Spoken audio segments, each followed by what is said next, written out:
Maintenance stuff. Relax.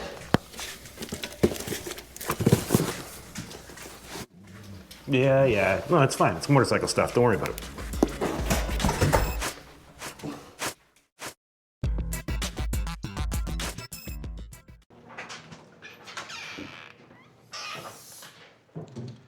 So, as I mentioned in the last video, it's kind of the off season here, and I've got some bike maintenance to do.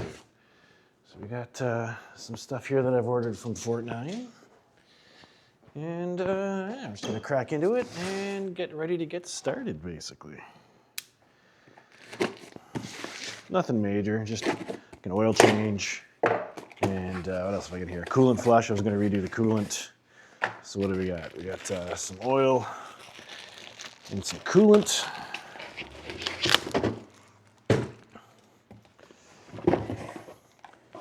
Some oil filters. New rear tube. Here is the rear tire. And, oh, that's right, that little bead that goes around the tire to stop the spokes from killing it. And that is it as far as materials from Fortnite go. So, we've got the bike. We'll just get it over here and we'll get started on something. I'm probably going to start with the oil change.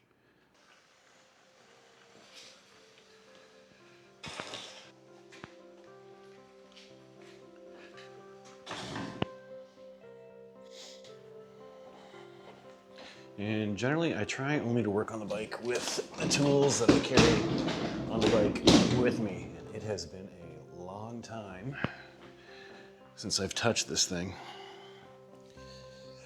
But yeah, we'll dig that out and we'll get started. This is in no way, shape, or form any kind of instructional video on how to do an oil change. It's basically just a chance for you to hang out in the garage with me for a few minutes while I change the oil on the bike. First thing I have to do is remove the skid plate for access to everything.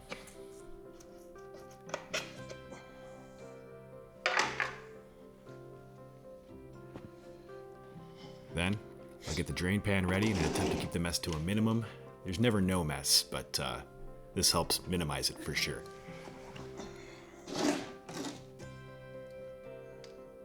Then, I just remove the drain bolt.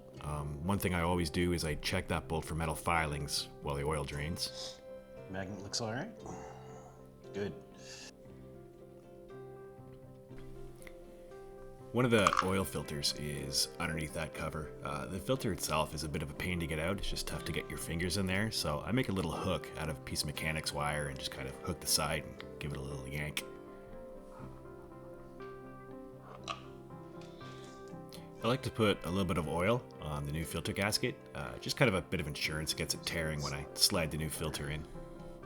O-ring still looks good, so we'll very carefully put that back in.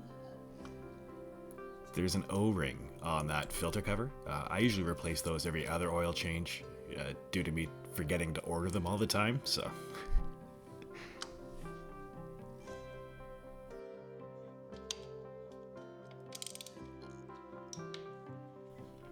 And it is basically the same deal for the filter on the other side of the bike.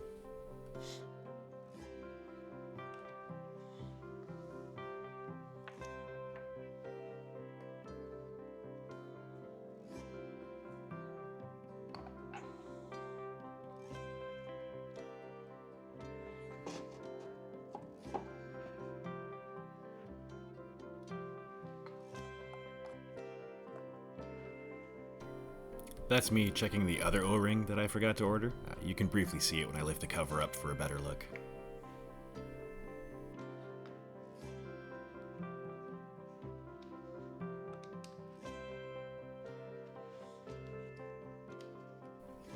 I'll let everyone else argue over what oil is best. I usually use modal, not for any particular reason, but I've never had an issue with it, so I just continue to use it.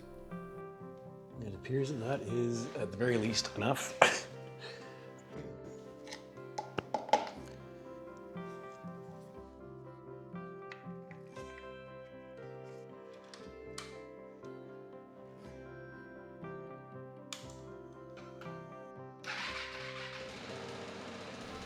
Here I'm just waiting for the low oil pressure light to go out, just to make sure it's building up some pressure before I decide that I'm officially done. And it went out, so I'm done.